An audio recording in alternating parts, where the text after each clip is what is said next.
So with that, I'd like to introduce Terry, and he's going to go through the market and give some of his insights.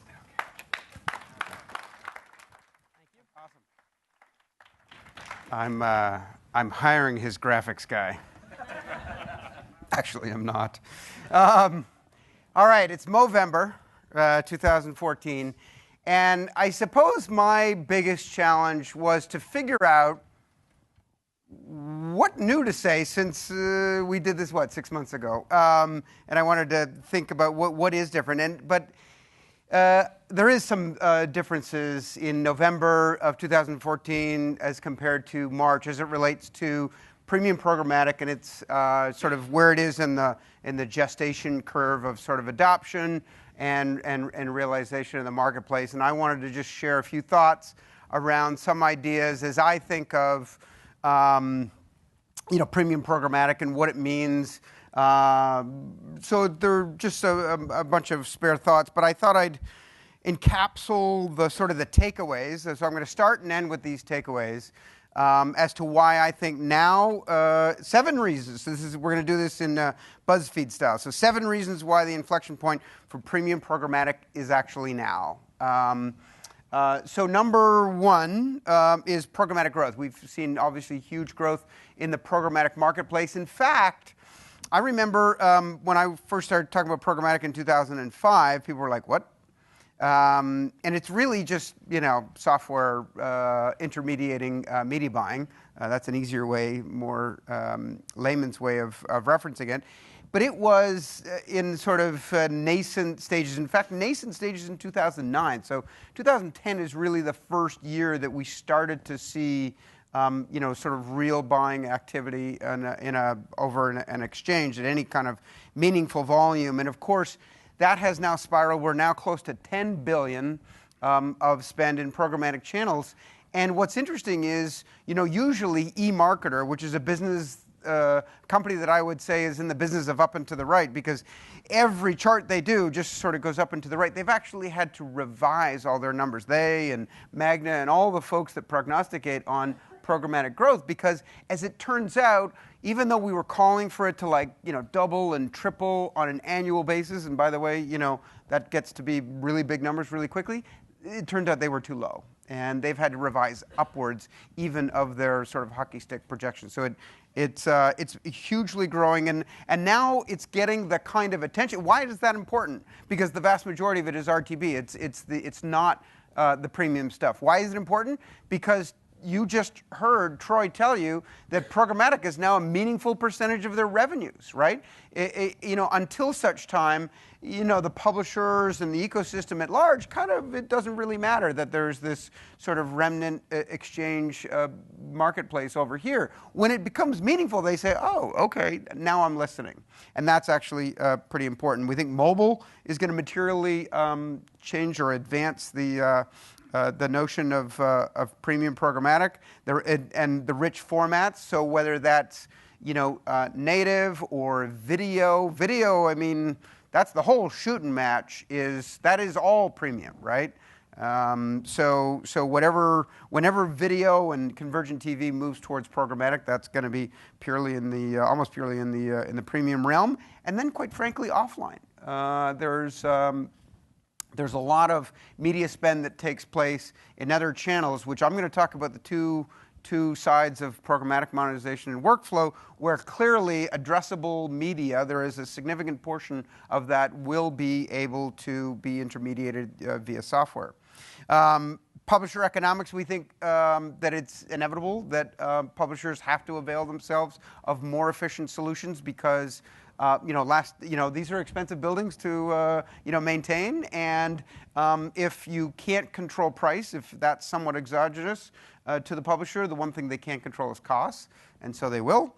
Standardization of protocols. I mean, we're kind of in early days of this, and one thing that always provides sort of liquidity and smoothness to the evolution of a marketplace is standardization, and then two ones that relate to the companies themselves that are doing this, and that is that valuations are much, much better if you're operating a software business versus a media business. So that's why the Sonobis of the world will be moving more into programmatic, because there will be better value in the marketplace. And then finally, as John alluded, consolidation actually really plays into this, because the biggest, most scaled companies will be also, we believe, ultimately the ones that will propagate not only the sort of real time, but also the premium stuff. So those are the 7 ones. Let's just go through some things.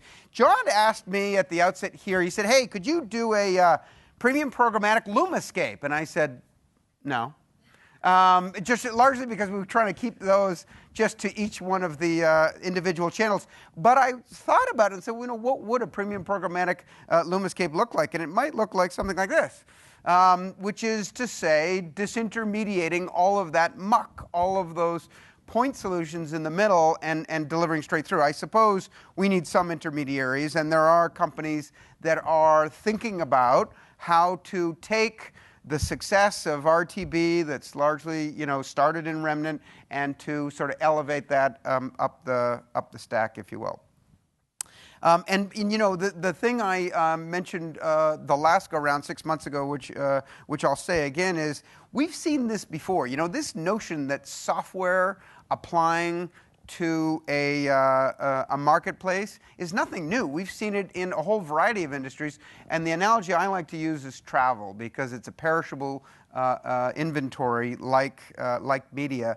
And in the early days of travel, the GDNs, the exchanges, if you will, of the day really only handled the remnant inventory. It was people would only put inventory like empty seats of a plane leaving in the next 72 hours into that kind of Sabre exchange in the late 70s, early 80s, because that's the only stuff that you wanted to expose to that kind of pricing mechanism. Almost all things were done manually with travel agents. Well, obviously that's advanced. I mean, if you were to buy one of those new, Singapore Airlines, premium cabins that cost like $40,000, but you get your own sort of apartment, guess what? You can buy that, on an exchange. So almost all has moved to the exchange, and I think we will see a substantial amount of media move towards these sort of software applications. I'm going to skip over there. Who cares about definitions? So programmatic spend, as I mentioned, is clearly on the rise. We're already at $10 billion, so this is no longer hey, that's a cool little slide you got there, Terry. Now it's sort of a lot more people pay attention, and perhaps why it's propagated so much is because of the significant amount of dollars. But I will tell you that we're just at the beginning. Sure, it's still a vibrant growth rate to this already sizable business. Notice the base year is $4 billion.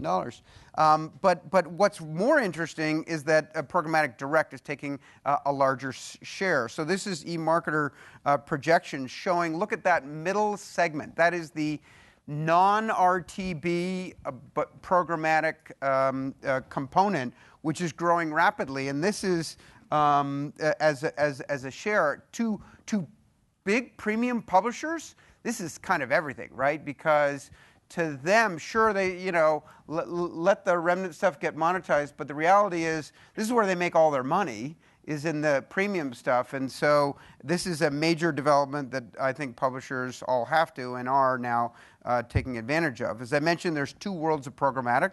You've got the monetization, which is largely intermediating media sales, and then the workflow, which can be sold on the basis of a more like a software model. And both are going to play a role here. As I mentioned, right now, in sort of all programmatic spend, the vast majority of it is media sales, right? There's not that much software being sold to companies to intermediate media purely on the basis of workflow. In fact, most of the monetization companies, in fact, I'll say all of the monetization companies are managing the workflow for that monetization, because in this industry, it turns out, it's hard to get paid unless you're intermediating the media. I believe that will change. We will have opportunities for more pure software companies. So let's talk about monetization first. The vast majority of this component is RTB open exchanges. So ADX, Rubicon, MediaMath, Sonobi, that sort of thing. A small sliver, only about $1 billion, is in private marketplaces, and I would suggest that private marketplaces, I've maintained this position for a while now, that they are a temporary phenomena. It feels to me like they're a temporary phenomenon because, why are they there? They're there as this sort of stopgap measure such that premium publishers can get comfortable placing inventory in these kind of models, but they want the kind of, maybe avoid the transparency or the channel conflict, and have more control over some of this inventory. But now think about that, right? There's like everyone and their brother has got of the premium guys, and then the intermediaries are setting up these private marketplaces. Well, what does that look like? If every single publisher has their inventory on their own private exchange, and then on the demand side, you have to go and visit the Hearst stall to see what's available here, and then come on over here to, there's no other real publishers, is there? But, some other publisher, and then look at their inventory, and so on and so forth. As that propagates, that's sort of like the difference between a Turkish bazaar, right, where you've got to go stall by stall and find out what's available, versus a liquid marketplace where you've got a centralized location and you can find all goods. Now, I think the development of the private marketplaces was smart. Because in the early days, we don't have the kind of dynamic floor pricing controls and other elements that premium publishers probably want before they put the good stuff into those open marketplaces. So I think that evolution is natural. But as I said, I think it all moves to one market. And I suppose for publishers, this notion of programmatic, of software-enabled media sales is really scary on the monetization side, not so scary on the software side. I'm sure that, just like they developed software to manage their content, or built their own, or bought third-party vendors, that's fine, right? That's sort of a natural sort of vendor relationship. But the notion that someone gets to somehow have control over their inventory, they've been somewhat shy about it on the monetization side, and maybe. And we've seen this in other countries too. In countries like Germany, for example, where there are really only 6 publishers in the whole country of any scale, they've sort of held back, and they're only now sort of getting to sort of even look at or consider this marketplace. So perhaps they should be jumping in, at least in some elements of premium programmatic, because I think things are changing rapidly. I know what you're thinking. You're thinking, these publishers are, with the big fat margins and the lush. Okay, maybe it's more like that. But hey, anyways, let's not get pejorative about this. Uh-oh, I think I just got in trouble. So what are the other elements that will accelerate this? I think one of the fears that the publishers have is, like I said, rightly grounded in the sense that, the way display sort of moved to programmatic is a bit of I'd call it a bad case study, right? A bit of a disaster. And I think people don't want to replicate that as we develop the more, certainly as we evolve into premium inventory, and especially with ad formats like native, like video, convergent TV, because that's really where a lot of the publishers are making their money, and we don't want to sort of mess up or screw up the ecosystem, I think, like we had in display. So I think the development of those formats, at least as it relates to premium programmatic, will bring some liquidity to the market. And I'd say that as it exists today, we don't have a super liquid market. Let's talk about workflow for a second.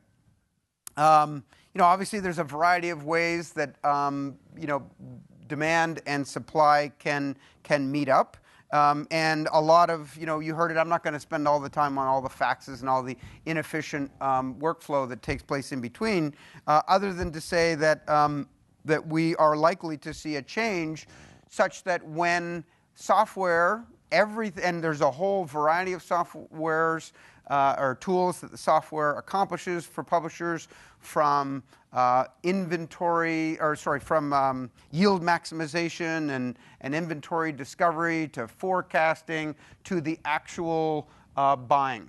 So connecting the demand side to the supply side that we think is going to take place, again, sold directly by the publishers with their premium sales forces, but then almost everything else sort of manages in a software-enabled capacity. And there's been companies around for some time that have some aspect of this programmatic workflow. I mean, we didn't call it programmatic 15 years ago, but the reality is, whether it's the billing or the provisioning, there have been companies around, and yet probably less traction in that world as one might have imagined. And maybe standards are the issue. I noticed that just the other day the IAB came out with their Open Direct paper that talks about developing standards for protocols and APIs across companies in this premium programmatic space. So that will most certainly help. And we think there's huge opportunity. I mean, if you think of it as the sort of programmatic's overlay on display, it's largely been on the non-premium side, right? As one would expect, almost in every channel. And yet there's huge opportunity not only on the premium side, because on that side it has, I believe, less to do with monetization. It's not necessarily a marketplace to sell that better stuff, but rather software to enable that. So not only will that be a huge growth area, but also all addressable media from other channels. I think you saw John's gestation chart show that further on out we'll be able to apply this, because software can intermediate media buying across any addressable channel. So probably this, going forward, this is not a viable publisher strategy. We do have to look at the opportunities in the marketplace. Earlier this year, we published a piece called Color by Numbers, and in it we tried to address the confusion in the marketplace around valuations in advertising technology. And we postulated that you could take companies and divide them into categories, whether they be media businesses, the bottom two categories, Network 1.0 and 2.0, or the more advanced business models of programmatic and SaaS, and that really their valuations are highly dependent upon their underlying business models, much like any other industry. And when we then mapped these sort of, each one of these components with their own vector. And the idea would be that, again, based on the underlying growth, operating leverage, and predictability of the business models of each of these companies, you could accurately graph these where they would land. This was the April 2nd version of it. We came out with this in January, and by April 2nd, it almost looked amazing, because everyone was sort of mapping out kind of where our vectors were. Then, of course, the bottom fell out, and we had a big tech sell-off, although I will say that the companies have largely held their relative positions based on their underlying business models. So clearly, if companies in the space are looking for better valuations, it's just natural that they would want to develop solutions that breed more operating leverage into their model. Clearly, there's the growth, more operating leverage, and predictability of their revenues, as opposed to the sort of batch process of I/O campaigns. And we think that that this will be largely done by the large companies that intermediate media today. So yes, there may be a bunch of small companies that were early on the adoption curve to say, hey, this whole premium programmatic thing is different. We have to build a different set of tools than what's taken place in sort of open RTB. And yet, those companies, my suggestion would be that those are not going to scale in and of themselves. They'll likely be part of larger companies, either larger ad tech companies, large publishers, or major strategic, and that consolidation will in fact propagate the adoption. So we'll see more premium programmatic when they become part of larger, more capable companies that don't have to worry about doing Series A and Series B financing. And I believe you will start to see that kind of consolidation take place in earnest going forward. So stay tuned. I'm obviously talking from a position of knowledge. So you know, this is coming, and by the way, that will propagate the premium consolidation. We're actually even seeing what I call in-tech ad sourcing, where players, whether they be publishers, e-commerce guys, or marketers, are actually garnering capabilities in ad tech as well.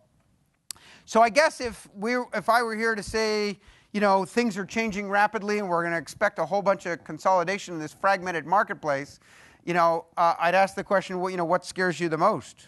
Ebola? ISIS? Or ad tech consolidation? You tell me. And by the way, just as a note, I mean, look, when you're a hammer, everything looks like a nail, and it's true that almost every presentation I do concludes with more consolidation, but I happen to believe it to be true in this instance. And you know, the good news is, if you're a premium publisher and you get this, you kind of get rewarded with a spot in a video. So if you haven't seen it, you have to go to YouTube and search for Can Happy, where, yes, Mr. Troy Young was aptly featured in the video, lip syncing to my song. Thank you very much.